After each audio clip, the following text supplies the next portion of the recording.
My mother had been a keen equestrian. However, when I was barely in my formative years, she was thrown from her horse. This, unfortunately, left her in a wheelchair, paralyzed from the waist down. On reflection, I feel at this time I was lucky enough to have my father still around.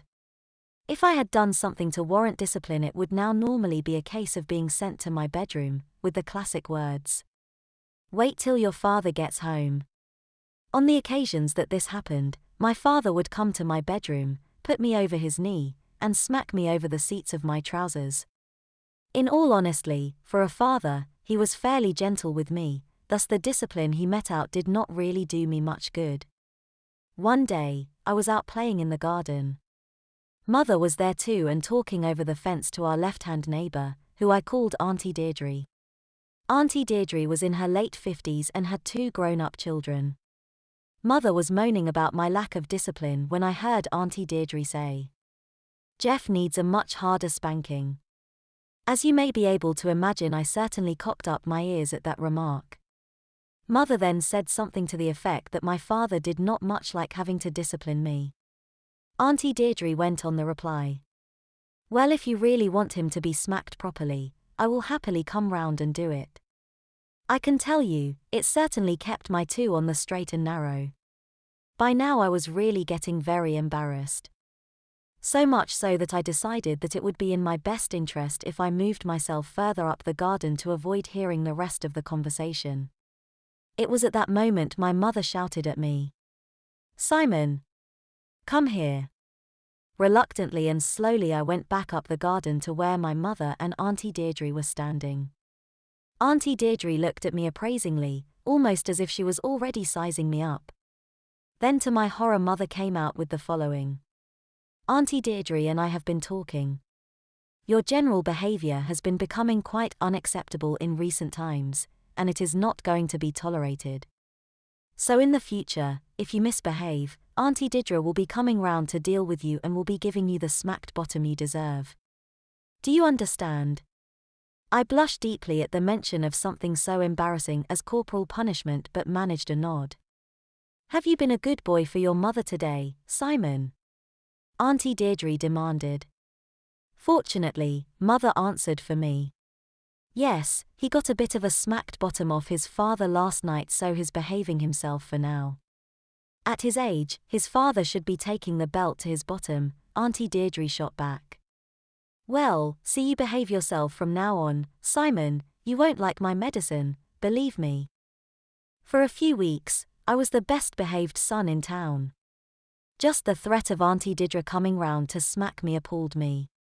The thought of having my bottom smacked by a woman who wasn't my mother was mortifying. I thought about it a lot.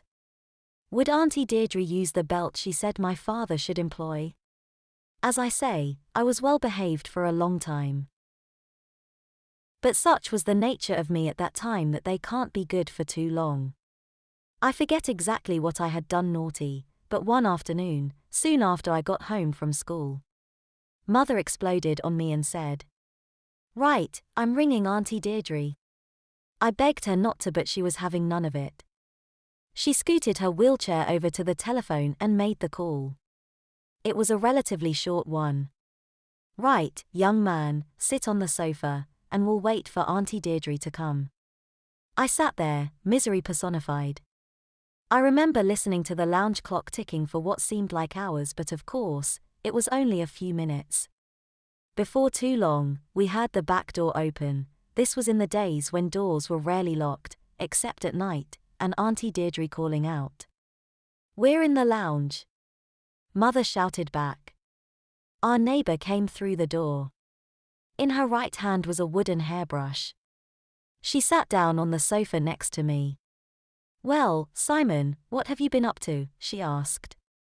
Before I could open my mouth, it became clear that this was a question not really aimed at me, as Mother described my misbehavior, adding to the list 1 or 2 little sins I thought had been ignored or forgotten.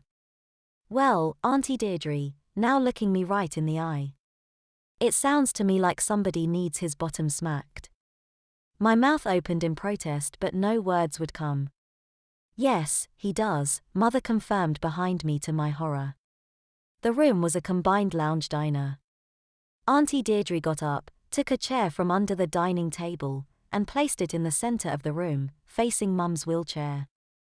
Auntie Deirdre sat down on it, put the hairbrush down on her lap, and called me to her side, which I did very reluctantly.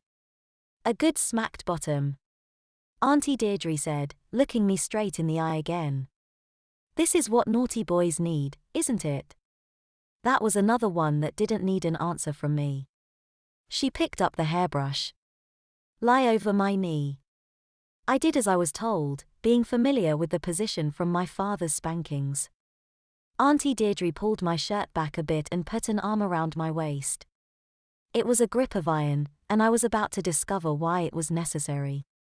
The smacked bottom with the hairbrush that followed was the worst smacking I had ever had in my young life. Mother's own hand smackings had been quite sharp and definitely to be avoided, especially compared with father's fairly innocuous spankings, but this was in a different league. She aimed most of the strokes hard and low, I guess so that I would really feel the chastisement for a while when I sat down, which I certainly did. I was finally let up, a blubbering wreck. Auntie Deirdre took me by the hand and steered me over to an empty corner of the room. I was ordered to put my hands on my head and was left there, crying a newly smacked bottom on show. When father got home, mother delighted in regaling him with all the intimate details of my punishment. To say that the results on my behavior were spectacular would be an understatement. Even father stopped smacking me when he saw how much better the results were when I was turned over Auntie Deirdre's knee.